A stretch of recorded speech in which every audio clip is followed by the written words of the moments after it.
자, 사도신경으로 신앙 고백 드리면서 4월 12일 부활주일 우리 중고등부 예배를 시작하도록 하겠습니다. 전능하사 천지를 만드신 하나님 아버지를 내가 믿사오며 그 외아들 우리 주 예수 그리스도를 믿사오니 이는 성령으로 잉태하사 동정녀 마리아에게 나시고 본디오 빌라도에게 고난을 받으사 십자가에 못 박혀 죽으시고 장사한 지 사흘 만에 죽은 자 가운데서 다시 살아나시며 하늘에 오르사 전능하신 하나님 우편에 앉아 계시다가 저리로서 산자와 죽은 자를 심판하러 오시리라. 성령을 믿사오며 거룩한 공예와 성도가 서로 교통하는 것과 죄를 사하여 주시는 것과 몸이 다시 사는 것과 영원히 사는 것을 믿사옵나이다. 아멘. 네. 오늘 찬양은 생략하도록 하고요. 오늘 본문은 누가복음 24장 36절에서 48절에 있는 내용입니다. 제가 읽도록 하겠습니다. 이 말을 할 때에 예수께서 친히 그들 가운데 서서 이르시되 너희에게 평강이 있을지어다 하시니 그들이 놀라고 무서워하여 그 보는 것을 영으로 생각하는지라. 예수께서 이르시되 어찌하여 두려워하며 어찌하여 마음에 의심이 일어나느냐. 내 손과 발을 보고 나인 줄 알라. 또 나를 만져보라. 영은 살과 뼈가 없으되 너희 보는 바와 같이 나는 있느니라. 이 말씀을 하시고 손과 발을 보이시나 그들이 너무 기쁨으로 아직도 믿지 못하고 놀랍게 여길 때에 이르시되 여기 무슨 먹을 것이 있느냐 하시니 이에 구운 생선 한 토막을 드리니 받으사 그 앞에서 잡수시더라. 또 이르시되 내가 너희와 함께 있을 때에 너희의 말한 바 곧 모세의 율법과 선지자의 글과 시편에 나를 가리켜 기록된 모든 것이 이루어져야 하리라 한 말이 이것이라 하시고 이에 그들의 마음을 열어 성경을 깨닫게 하시고 또 이르시되 이같이 그리스도가 고난을 받고 제3일에 죽은 자 가운데서 살아날 것과 또 그의 이름으로 죄사함을 받게 하는 회개가 예루살렘에서 시작하여 모든 족속에게 전파될 것이 기록되었으니 너희는 이 모든 일의 증인이라. 아멘. 네, 기도하고 이제 시작할게요. 사랑해 주님 감사합니다. 오늘 이렇게 우리 중고등부 아이들이 영상으로나마 하나님 앞에 예배를 드리기를 소망합니다. 많은 시간 동안 코로나19 때문에 우리가 모이지 못하고 서로 함께 만나지 못하고 서로 얼굴을 보지 못하는 그런 어려운 중에 있습니다만 하나님께서 은혜를 더하여 주셔서 우리 중고등부 친구들이 이렇게 영상으로나마 예배 드리게 하시고 아버지 하나님 정말 우리 중고등부 친구들이 각자의 자리에서 하나님을 사모하며 살아갈 수 있도록 인도하시니 감사합니다. 주께서 아버지 성령의 충만함을 더하여 주시사 우리 중고등부 친구들에게 놀라운 은혜를 더하여 주시옵시고 힘든 어려운 순간순간들마다 하나님을 더욱더 의지하며 하나님을 더욱더 사랑하면서 정말 늘 날마다 기도하며 무릎 꿇고 나아갈 수 있는 우리 사랑하는 친구 될 수 있도록 인도하여 주시옵소서.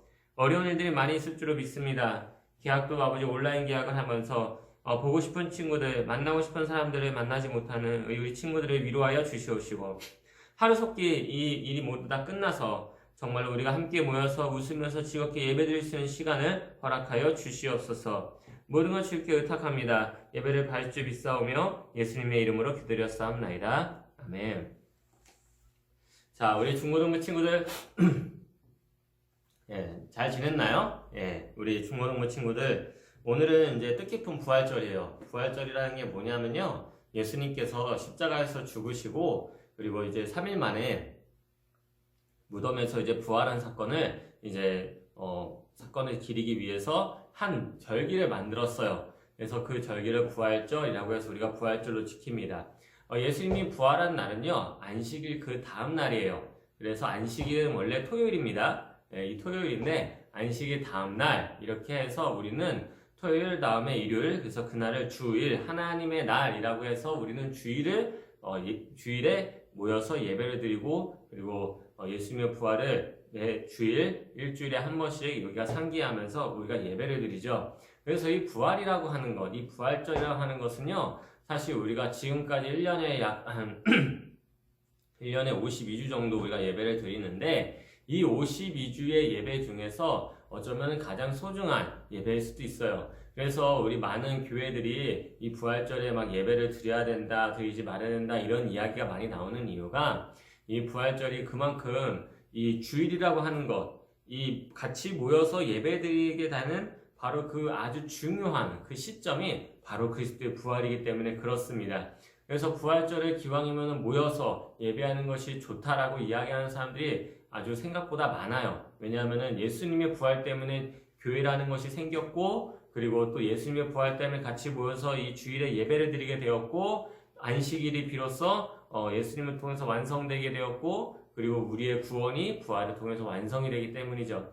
그래서 그리스도의 부활이 없다면은 정말로 실질적으로 이 교회라고 하는 존재, 그리고 여러분이 모여서 함께 예배드리고 이 기독교라고 하는 이 종교, 이 모든 것들이 사실은 아무런 의미가 없습니다.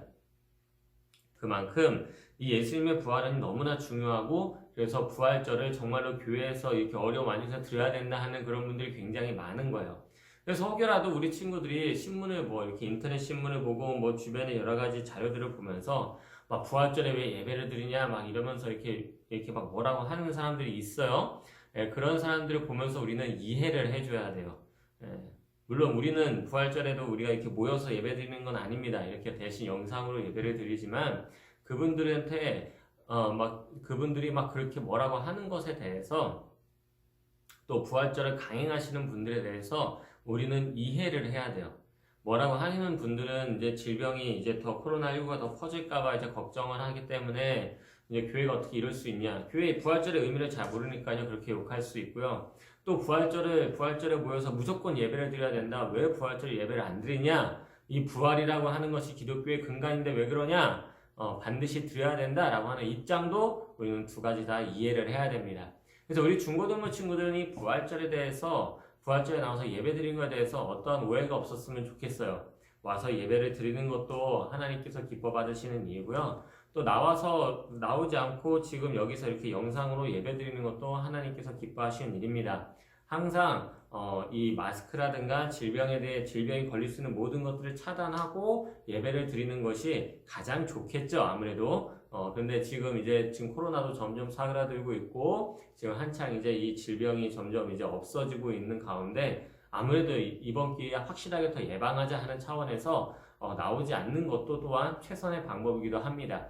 그래서 이 부분에 대해서는 우리 중고등부 친구들이 자유롭게 선택했으면 좋겠어요. 그래서 지금 우리 주일 1부, 2부 오후 예배를 이제 앞으로 계속 드릴 겁니다. 물론 이제 아직 우리 중고등부 예배는 드리지 않을 거예요. 중고등부 예배는 계속 이렇게 영상으로 진행을 할 겁니다. 그래서 우리 중고등부는 온라인 예배가 계속 진행이 될 거고, 이제 작년부 어른 예배는 이제 오프라인 예배가 계속 또 진행이 될 거예요. 그래서 우리 중고등부 친구들이 주일에 하루에 한번 나와서 내가 한번 예배를 드리면 좋겠다 하고 싶은 친구들은요, 꼭 9시나 11시나 아니면 오후 2시 이렇게 작년부 예배를 한번 드리면 참 좋겠다라고 그런 생각이 들었어요. 그래서 우리 친구들이 자유롭게 선택하시면 좋을 것 같습니다. 자, 이제 이 부활절에 대해서 어떤 의미라든가 여러 가지 지금 이슈가 되는 문제들은 여기까지 설명을 하고요. 오늘은 예수님의 부활의 의미라는 것에 가지고 우리 친구들하고 한번 이야기를 해보고 싶어요. 예수님이 부활했다라고 한다는 것 자체가 사실 우리 친구들에게는 그리 생소한 이야기는 아닙니다. 어렸을 때부터 많이 들었을 거고요. 또 이제 예수님을 믿은 지 얼마 안 되는 친구들도 우리가 이렇게 지나가면서 예수님이 무덤에서 3일 만에 다시 살아났대라는 이야기는 많이 아마 들어봤을 거예요.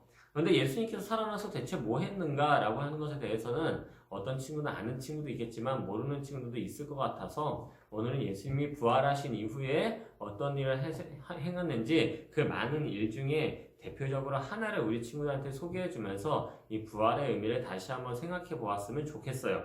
자, 여기 보니까 36절에 이 말을 할 때에 예수께서 친히 그들 가운데 서서 이르시되 너에게 평강이 있을지어다 하시니, 여기서 이 말은요 35절 34절 위로 올라가 보면요 바로 예수님께서 두 명의 제자들과 함께 길을 이렇게 걸어가면서 이제 예수님의 부활에서 설명을 하고 이제 같이 이제 떡을 떼면서 이제 나누는 자리에서 딱 그 두 제자가 예수님의 얼굴을 보는 순간 예수님이라는 것을 알아채고 예수님이 사라지신 그 사건을 이야기를 하는 거예요. 그 이야기를 지금 그 두 제자가 다른 제자들한테 전달을 하는 겁니다.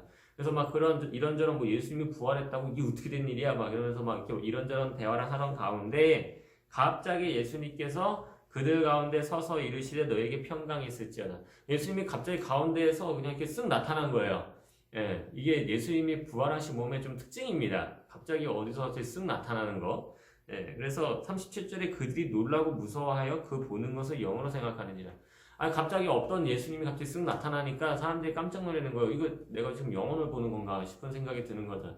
그러니까 영으로 생각한다는 것은 이제 다른 말로 귀신을 본다 이렇게 생각한 거예요. 그러니까 이 당시에 예수님이 하나님이라는 인식이 제자들에게는 없었어요.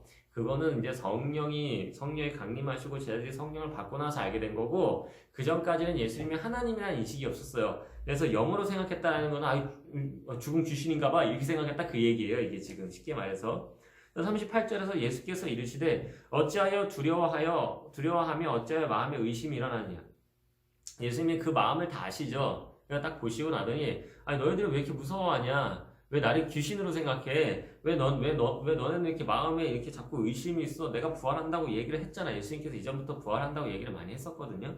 근데 그런 이야기를 했음에도 불구하고 너네들은 왜 부활을 안 믿고 자꾸 의심하냐, 이렇게 얘기를 하시는 거예요. 그래서 39절에 내 손과 발을 보고 나인 줄을 알라.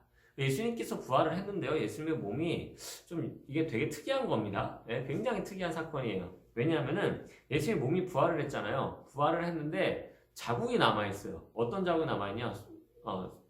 못자국이 남아있는 거야. 이게 실제로 예수님의 못자국이 어떻게 남아있는지는 성경에는 정확하게 안 써 있습니다. 예수님이 옆구리 자국, 못자국, 손자국, 발자국 해가지고 못자국이 이렇게 있었대요.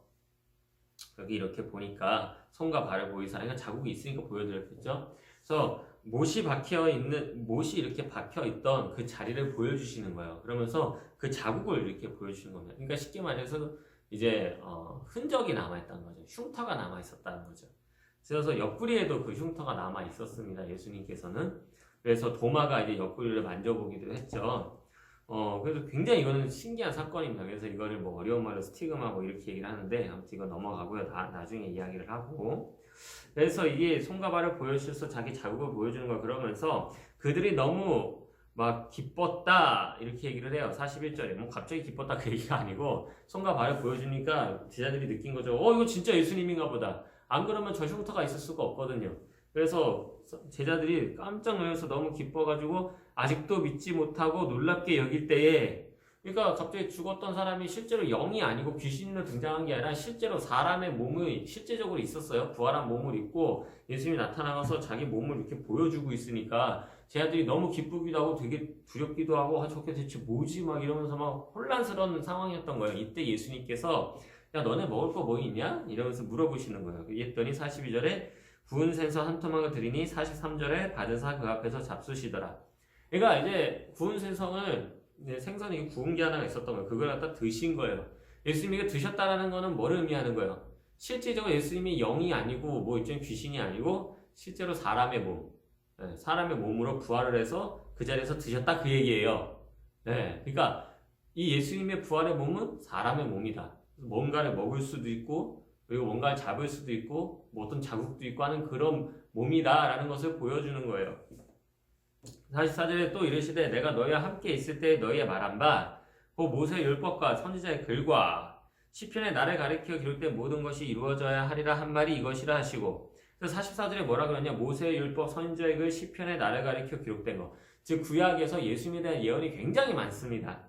이게 모세오경에서 시작해가지고 이제 창세기부터 이제 쉽게 말해서 창세기부터 말라기까지 구약 전체를 말해요. 이 구약 전체에 예수님께서 오신다라고 하는 그런 기록들이 쭉 쓰여져 있었는데, 그것이 이제 드디어 예수님 오셔서 예수 그리스도를 통해서 그것이 모든 것이 다 이루어져야 된다. 이제 그 얘기를 하신 거예요. 그러니까 예수님께서 이제 부활하는 것에 대해서도 분명히 구약에 나와 있겠죠. 이제 이런 것들을 다 말을 하는 겁니다. 그래서 45절에 이에 그들이 마음을 열어 성경을 깨닫게 하시고, 그래서 예수님께서 그들에게 창세기부터 말라기에 있는 내용에 예수 그리스도에 대한 예언을 다 가르쳐 주시는 거예요. 쭉쭉쭉쭉 얘기해 주시는 거예요.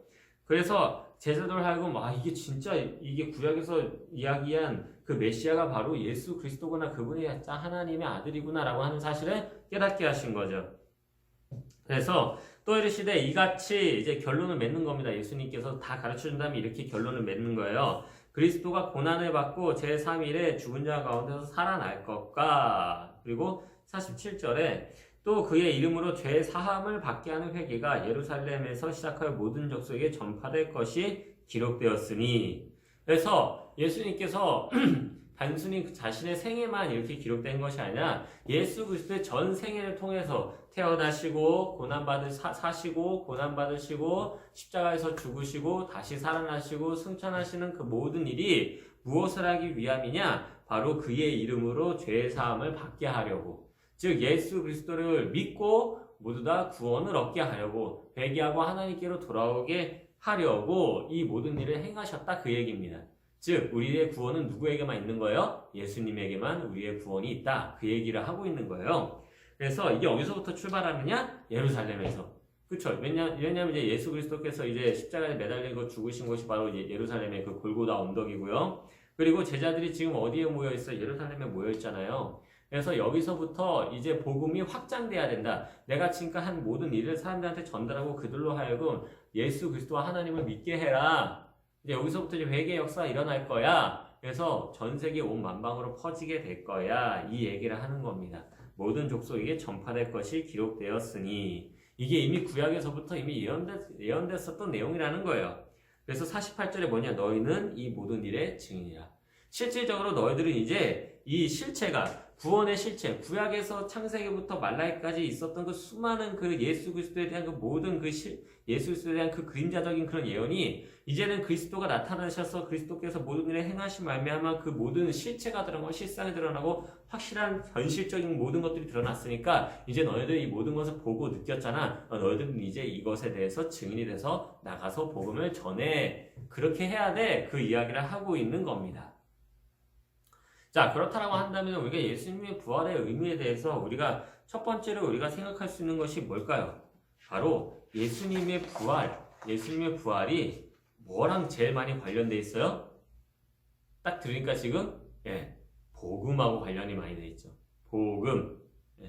자, 복음이라고 하는 것이 과연 뭘까요? 복음. 복음이라고 하는 거는 이제 영어로는 굿뉴스. 굿뉴스라고 하니까 좀 이해가 가죠. 좋은 소식이라고 합니다. 자, 예수님의 부활이 그렇다면은 좋은 소식이라는 얘기거든요. 예수님의 부활이나 이런 모든 어떤 예수님의 사역이라든가 이런 모든 것들이 다 좋은 소식이라는 거거든요. 자, 그렇다면 왜 이게 좋은 소식이라고 이야기를 할까? 특히 예수님의 부활에 대해서, 이런 것에 대해서 왜 다 좋은 소식이라고 설명을 할까?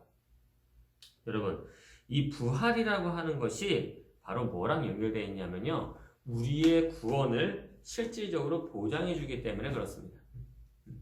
예수님의 부활, 이제 예수님의 전생애가 다 복음이죠. 근데 그 중에서 핵심이 뭐냐면 바로 그리스도의 십자가와 부활이거든요. 둘 다 강조가 되는데 오늘은 부활절이니까 부활을 좀 더 강조하겠습니다. 특별히 이 부활 같은 경우는요, 바로 우리가 실질적으로 구원받을 수 있도록 그 보장해 주는 것이 바로 그 부활이기 때문에 그렇습니다.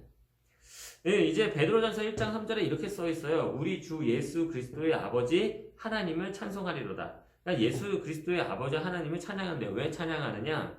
그의 많으신 긍휼대로, 그 긍휼이 많대요. 예수 그리스도를 죽은 자 가운데서 부활하게 하심으로. 자, 여기서 되게 중요한 내용이 나와요. 예수 그리스도를 죽은 자 가운데서 부활하게 하심으로 말미암아, 주님을 부활하게 하심으로 말미암아 뭐가 되느냐? 우리를 거듭나게 하사 산 소망이 있게 하시며. 지금 보니까 예수님의 부활을 지금 뭐랑 연결시켰어요? 우리를 거듭나게 했다라고 이야기를 해요. 거듭난다라는 게 뭘까요? 거듭난다라고 하는 거는요, 바로 이걸 어려운 말로 중생, 쉽게 말해서 다시 태어나다. 우리의 죽은 영혼을 다시 살려서 이제 하나님의 자녀로 만들고 하나님 안에서 의롭다고 칭해주시는 바로 그런 모든 것들, 이거를 바로 중생이라고 이야기를 합니다. 즉 새로운 생명이 우리에게 주어지는 것, 이거를 중생이라고 해요. 영적인 새로운 생명. 그러니까 이게 뭐랑 관련되어 있냐? 그리스도의 부활과 관련이 되어 있다는 거예요. 성경은 그렇게 이야기를 합니다. 그래서 우리가 예수님을 믿는 거는 그냥 믿을 수 있는 게 아니에요. 성령께서 우리 가운데서 오셔서 우리를 불러주시고, 그리고 우리로 하여금 예수님을 믿을 수 있도록 믿음을 주시고 우리의 죽은 영혼을 살려주셔야지만 우리가 예수님을 믿을 수가 있어요.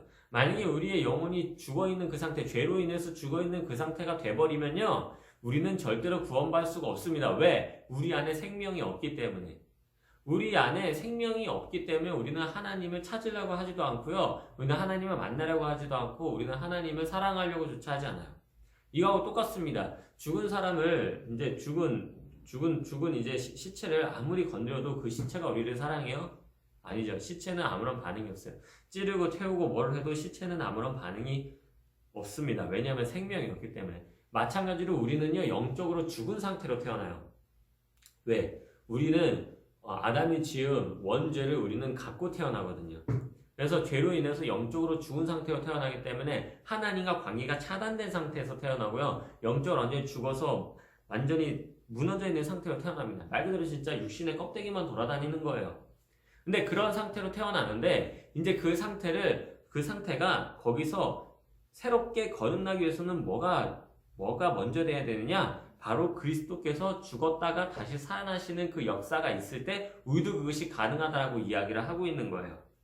왜냐? 생명의 기원이 어디서부터 출발하냐? 예수님의 부활의 생명에서 출발하기 때문에 그렇습니다. 하나님께서 그리스도를 죽은 자 가운데서 살리셨을 때 이제 예수님이 살아나니까 우리도 그 안에서 죽었던 것이 다시 살아나는 것으로 간주가 되고 실질적으로 성령께서 우리 안에 오셔서 그리스도와 함께 살도록 역사하여 주셨죠. 생명을 불어넣으시니까. 왜냐하면 예수님이 살아나실 때 그냥 살아난 게 아니에요. 성령께서 예수님의 죽은 그 몸을 다시 살아나도록 생명을 부어주셨거든요. 그래서 살아났듯이 성령께서 이제는 우리에게 오셔서 우리에게 영적인 생명을 불어넣으셨어요. 영적인 생명을 불어넣어서 우리의 영혼을 다시 살아나게 하십니다. 그래서 여러분 부활이 만약에 없다라고 하잖아요. 그러면은 구원 자체가 없는 거예요. 예수님의 부활이 없으면 구원 받을 수가 없습니다. 이 구원이 의미가 없어요. 실질적으로. 그래서 막 예수님이 만약에 부활하지 않았다라고 뭐 그럴 일은 없겠지만 만약에 뭐 실제로 예수님의 시체가 만약에 이렇게 나타났어. 예를 들어서 그렇다고 칩시다. 그러면 우리가 믿는 모든 것이 다 헛된 거예요. 이건 제가 하는 말이 아니고 성령이 그렇게 말을 하는 겁니다. 고린도전서에서 이 얘기를 해요. 만약에 부활이 없으면 우리는 세상에서 제일 불쌍한 인간이야. 다 헛된 거거든. 이렇게 성경은 말을 해요. 그렇게 말할 정도로 그리스도의 부활은요, 단순히 그냥 우리도 죽었다가 다시 살아나겠지 이 정도의 개념이 아니라 우리가 구원을 받고 그리스도 안에서 생활하게 만들고 우리가 하나님 나라의 백성이 되어지고 하나님 나라 안에서 우리가 행복하게 살아가고 우리가 이 땅에서 천국을 누리게 만들면 하나님의 영원한 생명 속에서 서로 교제하면서 나눌 수 있게 만드는 그 첫 번째 그 시작 그 원동력이 바로 어디에 있느냐? 그리스도의 부활에 있다라는 거예요. 이게 바로 성경이 우리에게 말하는 바입니다. 그래서 예수님의 부활이 되게 중요한 거예요. 그래서 복음이라고 하는 것은 뭐냐? 바로 이 생명을 그들에게 전달하고 이야기하는 겁니다. 복음은 뭐라고요? 이 생명을, 이 그리스도의 이 복음을, 이 이야기를, 그 생명을 다른 사람들에게 뭐다? 전달하는 것. 전달하는 게 바로 복음이에요. 그래서 좋은 소식이라고 하는 거예요. 좋은 소식. 이 이야기를 전해야 돼요. 예수님이 너를 위해서 죽었다가 다시 살았어. 너 이거 믿기만 하면 너도 살아서 너도 다시 죽었던 영혼이 살아나고 그리고 그 살아난 그 때부터 이제 너의 인생은 변화되고 180도 바뀌어지고 하나님 나라의 백성으로 영원히 살아갈 거야. 이게 바로 복음입니다. 이 복음이 있기 때문에 사실상 굉장히 놀라운 일들을 우리가 경험할 수 있게 되는 거죠. 그리고 또 예수님의 이 부활은 우리에게 어떤 의미를 주나요? 바로 우리도 예수님처럼 부활하게 만드는 소망을 갖게 합니다. 자, 예수님의 부활체를 가만히 보시면 예수님이 그냥 뭐 이렇게 눈에 보이는 껍데기만 이렇게 딱 입고 그냥 쓱 나타난 것 같아요? 아니에요. 예수님 몸은요, 그냥 사람 눈에 보이게 어떤 물질이 이렇게 딱 덮여있는 상태로 온 게 아니고요. 사람하고 똑같은 몸으로 부활했어요. 대신 일반적인 사람은 아닙니다. 지금 우리가 갖고 있는 이런 일반적인 육체는 아니에요. 그 육체는 다시는 망가지지 않고 무너지지 않고 아프거나 쓰러지거나 힘들거나 어려워하거나 뭐 고통받거나 그런 몸이 아니라 정말로 우리가 꿈꾸는 그 건강한 몸 있잖아요. 아주 건강한 상태, 그 몸으로 부활을 하는 겁니다. 자, 근데 신기한 건 예수님은 뭐가 있었죠? 이렇게 부활했는데 뭐가 있었어요? 흔적이 있었어요. 그 흔적이 뭐예요? 바로 손과 발에 못자국이 있었고 옆구리에 뭐가 있었어요? 창자국이 있었어요. 자, 그렇다면 예수님께서 왜 이런 자국이 있는 상태에서 부활을 했을까요? 그거는요, 예수님께서 십자가에 매달리시고 죽으시고 창으로 찔려서 이렇게 물과 피가 다 쏟아진 것이 그 당시에는 예수 그리스도에게 있어서는 하나님의 저주를 받고 하나님의 진노를 받아서 그렇게 당하고 그렇게 망가지고 파괴되는 파괴로 시작을 했지만 그리스도의 부활로 말미암아 이제 하나님의 진노가 끝나고 이제 그 영혼이 수고했어. 이제 성경에서 영혼이 수고했다 이렇게 표현하거든요. 예수님의 그 우리를 구원하시기 위해서 그 모든 수고한 그 모습이 세상에서 그 무엇보다 가장 아름다운 거예요. 왜냐하면 하나님께서 구원하시고자 하는 모든 사람을 그리스도를 통해서 다 구원을 하셨으니까. 그래서 손에 못자국과 발에 못자국과 옆구리에 창자국은 바로 우리를 구원하기 위한 그리스도의 노력이 담겨있는 흔적인 거예요. 그래서 그 흔적은 영원히 사라지지 않는 최고의 최고의 흔적. 그래서 그 성흔, 스티그마 이렇게 부르거든요. 최상의 가장 아름다운 흔적이라고 볼 수가 있죠. 그래서 옛날에, 지금은 그렇게 생각 안 합니다. 옛날에 초대교회 사람들에게 그림을 이렇게 보면요. 이제 그 야고보 같은 경우 이제 성화를 보면요. 이제 야고보가 목이 이렇게 잘려 있어요. 목이 이렇게 잘려서 목이 이렇게 둥둥 떠다닙니다. 그런 그림이 있어요. 그래서 이렇게 하면서 옆에 광채가 있고 막 이래요. 그래서 그거 보면은 약간 섬찟해요. 야고보라고 하는데 왜 목이 이렇게 잘려 있어? 근데 야고보 목이 잘려 죽었거든요. 이 목이 잘렸다라는 것이 그 당시는 최고의 고통이지만 이것이 이제 그 당시에 사람들이 생각한 거예요. 그의 육체가 만약에 그의 육체가 부활한다면은 그 목이 잘린 그거 자체가 최고의 하나님이 보시기에 가장 아름다운 흔적이 될 거다. 이렇게 고대 기독교인들 그렇게 생각했던 거예요. 그래서 야고보의 그 옛날 그림을 보면 목이 잘려서 이렇게 둥둥 떠다니는 모습을 그렸던 거예요. 그게. 그런 이야기가 있습니다. 이제 지금은 그렇다고 얘기는 안 합니다. 지금은 그렇다고 얘기는 안 하는데, 어쨌든 그 성은이 우리에게 있다라는 거는요, 이거는 또 무엇을 의미하냐 하면은, 바로 예수 그리스도의 그 십자가의 그 사건은 영원토록 유효하다. 영원토록 절대 없어지지 않는 궁극적인 사건이고, 무한한 가치를 가지고 있다. 그 얘기예요, 이게 지금. 엄청난 가치를 가지고 있는 거죠. 그러므로 누구든지 그리스도를 믿기만 하면 뭐다? 구원을 받는다라는 것을 이 성은, 이 흔적들을 통해서, 못자국과 창자국의 흔적을 통해서 우리에게 보여주고 있는 거예요. 이처럼 부활이라고 하는 것은 무엇이냐? 그의 예수 그리스도의 성흔이 담긴 것처럼 우리들도 또한 이 그리스도처럼 부활할 수 있게 되고, 그리고 우리가 그 부활한 몸에 뭐가 있느냐? 바로 우리들이 지금까지 행해왔던 그런 모든 것들이 우리에게 담겨 있다는 것을 볼 수가 있죠.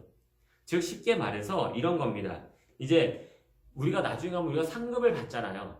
상을 받아요. 우리가 이 세상에서 행한 대로 상을 받습니다. 근데 이 상을 받는데 이 상이 대체 정확하게 뭔지는 몰라요. 이제 성경에서는 그냥 상이라고 얘기를 했고 정확하게 뭔지에 대해서는 이야기가 없습니다. 그러나 분명한 사실은요. 각 사람마다 뭐가 다르냐? 영광이 다르다라고 이제 바울은 그렇게 이야기를 합니다. 해에 대한 영광이 있고 달에 대한 영광이 있고 여러 가지 영광이 있다 이런 식으로 얘기하면서 별과 별의 영광이 있고 영광이 서로 다르다라고 이야기를 해요. 그런 것처럼 우리가 부활하게 되면요. 저는 이제 이거는 제 개인적인 신학적 입장이에요. 많은 이제 개혁주의 신학자들이 이야기를 하는 내용들 중에 하나를 제가 발췌해서 말씀을 드리는 겁니다. 자, 우리가 이제 부활을 해서 하나님 앞에 나아가면요. 우리의 그 상급이 영광스러운 모습으로 분명히 드러날 거예요. 그래서 그 상급이 각기 다르기 때문에 영광이 저는 다를 거라고 저는 생각을 합니다. 즉 예수님의 그런 어떤 성은이 있는 것처럼 우리도 이 땅에서 우리가 하나님 앞에 얼마나 우리가 그리스도를 닮아가려고 노력을 많이 했느냐, 얼마나 그리스도를 많이 닮아갔냐에 따라서 그 영광이 다를 것이라고 저는 생각을 하거든요. 저는 그렇게 봅니다. 그런 것처럼 이 부활이라고 하는 거는요, 단순히 어떤 부활에 대한 성은이라든가 아니면 그리스도께서 부활을 하시고 물고기를 잡수이나 이런 모든 것들이 다 지금 무엇을 우리를 바라보게 만드냐면은 우리도 또한 그리스도의 부활을 바라보게 만든다라는 것이죠. 그래서 그리스도께서 부활하셨기 때문에 우리도 새로운 몸으로 다시 새롭게 부활을 합니다. 분명히 변화가 돼요. 그게 언제냐? 그리스도께서 재림하시면. 그래서 사실 지금 많은 사람들이 예수님을 믿고 죽은 많은 사람들이 지금 낙원에 있어요. 근데 이 낙원에 있는 사람들이 지금 무슨 일을 할까요? 계시록에 보니까 그 사람들이 하나님 앞에 신원을 한다 이렇게 얘기를 해요. 그러니까 하나님 앞에 탄원서를 제출하는 거예요. 쉽게 말해서. 그럼 뭐라고 이야기를 하느냐? 빨리 주께서 재림하셔서 우리의 피를 갚아주옵소서 이렇게 얘기를 해요. 낙원에 가서 편하게 지내는 게 아니네? 네, 진짜 낙원에 가서 무조건 편하게 지내는 거 아닙니다. 왜냐하면 낙원은요, 아직 몸이 없기 때문에 완벽한 행복을 누릴 수 있는 상태가 아니에요. 저는 그렇게 봅니다. 네. 많은 학자들도 그렇게 보고 있어요. 저만 보는 게 아니고, 말이 조금 헛나왔는데, 네. 많은 학자들이 그렇게 보고 있어요. 진짜 궁극적인 행복과 궁극적인 그 교제와 궁극적인 그 영광과 그 놀라운 그 모든 것들은요, 다 그리스도께서 재림하시고 우리가 부활해야지만 누릴 수 있는 것들입니다. 그러니까 물론 이 땅보다 낙원이 훨씬 나아요. 당연히 100배, 1000배 낫죠. 뭐 비교할 정도로 굉장히 좋아요. 하지만 그거보다 훨씬 더 많은 것들을 느끼고 많은 것들을 누릴 수 있는 때가 언제냐? 그리스도께서 재림하실 때. 근데 그럴 수밖에 없어요. 왜? 지금 그 사람들이 몸이 있어요? 없어요. 영혼의 상태예요. 영혼의 상태이기 때문에 느낄 수 있는 게 한계가 있어. 근데 실질적으로 우리가 이제 그리스도께서 재림하시고 우리가 부활하잖아요. 그 부활체를 입어요. 부활체를 입으니까 지금 뭐예요? 구운 생선 한 토막을 드리니 받으사 그 앞에서 잡수시더라. 실제로 그 음식을 먹을 수 있는 그 몸이 된 거예요. 그러니까 더 많은 것들을 누리잖아요, 지금. 영혼의 상태에서 뭐 먹을 수 있어요? 아니잖아요. 뭐 영혼의 상태에서는 소화기관이 없으니까 못 먹습니다. 근데 부활을 한 육체는 뭐예요? 먹기도 해요. 잡기도 해요. 뭐 진짜 순식간에 나타났다 사라지기도 해요. 달라요, 벌써. 그러니까 우리도 이거를 보면서 부활하고 나면은 진짜 우리의 몸이 성경에서는 많은 얘기를 하고 있지 않지만 그 부활한 몸이 얼마나 아름답고 얼마나 극히 정말 선명한 많은 것들을 경험하게 될지를 우리는 기대하게 만든다라는 거죠. 이게 단순히 예수님이 난 육체가 있어라를 보여주는 것이 아니라 너희들이 나중에 이렇게 부활하면은 이렇게 될 거야 라고 하는 것을 은연중에 보여주신 거예요. 그러므로 우리도 무엇을 사모하게 됩니까? 예수 그리스도의 재림을 사모하게 된다. 재림하면은 맨날 뭐 하늘에서 불 떨어지고 심판하고 두드려 패고 이런 것만 생각하겠지만요. 그거는 안 믿는 사람들이 그렇게 생각하면서 두려워하는 거고요. 우리는 그게 너무 좋아요. 왜? 죽어도 살고 살아서 하나님 만나면 영원히 살잖아요. 그게 뭐가 문제예요? 차라리 빨리 주님이 오시면은 더 좋습니다. 빨리 주님이 오시면은 너무 행복해서 정말 저는 그날 진짜 너무 기뻐서 진짜 막 형할 수 없는 찬양이 나올 것 같아요. 전 그날을 사모합니다. 우리 사랑하는 중고등부 친구들도 그 부활의 그때를 사모했으면 좋겠어요. 예수님의 그 부활절을 생각하면서 우리 친구들의 부활도 같이 사모했으면 좋겠어요. 그 아름다운 부활, 그 행복한 부활을 우리 친구들 함께 꿈꿨으면 좋겠습니다. 이야기를 많이 해서 이걸로 마무리하도록 하겠습니다. 사랑하는 우리 중고등부 친구들, 오늘 부활절입니다. 정말로 뜻깊은 날인데 우리 친구들한테 부활에 대해서 너무나 많은 얘기를 해주고 싶어요. 부활이 너무 좋거든요. 예수님의 부활이 있었기 때문에 우리가 모여서 함께 예배드릴 수가 있었고 또 우리 친구들을 만날 수 있게 되었고 왜냐하면 교회가 존재하게 됐었거든요. 교회가 그리스도의 부활을 통해서 교회가 존재하기 때문에 제가 이 자리에 설 수가 있게 되었고 우리 친구들을 만날 수 있게 됐고 우리 친구들의 얼굴을 보면서 우리 친구 어떻게 지내나 궁금하기도 하고 같이 교제하며 같이 우리가 지내게 된 거거든요. 이게 그리스도의 부활 때문에 모든 일이 생긴 겁니다. 부활이 아니었으면 우리 친구들을 만날 수도 없었을 거예요. 그래서 이 부활의 이 시간은요, 이 부활절은요, 참 많은 부분에 있어서 우리에게 큰 의미를 줍니다. 모이게 만들고, 교제하게 만들고, 사랑하게 만들고, 또 이렇게 코로나19 때문에 우리 친구들 어떻게 지내나 보고 싶게 만들고, 또 많은 변화가 있는 가운데 우리 친구들이 과연 어떻게 지낼까 생각하게 만들고, 이게 다 그리스도의 부활 때문에 일어나는 일들입니다. 우리 친구들 지금 이렇게 보니까 참 빈자리가 많아요. 우리 친구는 어떻게 지내는지 모르겠어요. 우리 친구들이 그리스도의 부활을 생각하면서 다시 이 코로나19가 빨리 사라지고 다시 모여서 함께 정말 행복하고 즐거운 시간을 보냈으면 좋겠습니다. 우리 친구들 많이 보고 싶고요. 꼭 같이 만나서 그리스도 안에서 부활의 기쁨, 부활의 행복, 정말로 그리스도의 그 재림의 그 기대를 우리 같이 꿈꾸면서 같이 신앙생활하기를 진심으로 소망합니다. 같이 기도하고 마무리하겠습니다. 사랑해 주님 감사합니다. 오늘 이렇게 우리 부활에 대해서 배웠습니다. 주님, 그리스도의 부활은 우리로 하여금 구원의 그 시작이 되어지고 우리가 거듭남의 그 기본 원리, 기본 원초가 되는 줄로 믿습니다.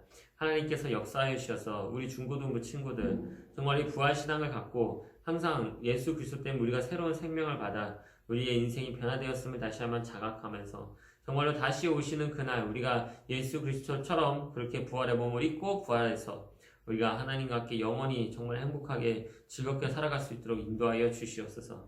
그 이상의 교제, 초월한 교제, 하나님과 함께하는 그 영원한 생명의 교제를 누릴 수 있는 우리 사랑하는 중고등부 친구 되게 하시고 다시 만나는 그날까지 우리 중고등부 친구들이 더욱더 주님을 소망하고 하나님을 사모하면서 하나님만 더욱더 의지하며 살아갈 수 있는 사랑하는 중고등부 친구들 될 수 있도록 역사하여 주옵소서. 다시 만나는 그날까지 주님께서 인도하실 줄 믿사오며 예수님의 이름으로 기도하옵나이다. 아멘. 주기도 오늘 예배 마치겠습니다. 하늘에 계신 우리 아버지여, 이름이 거룩히 여김을 받으시오며 나라의 임하옵시며 뜻이 하늘에서 이루어진 것 같이 땅에서도 이루어지이다.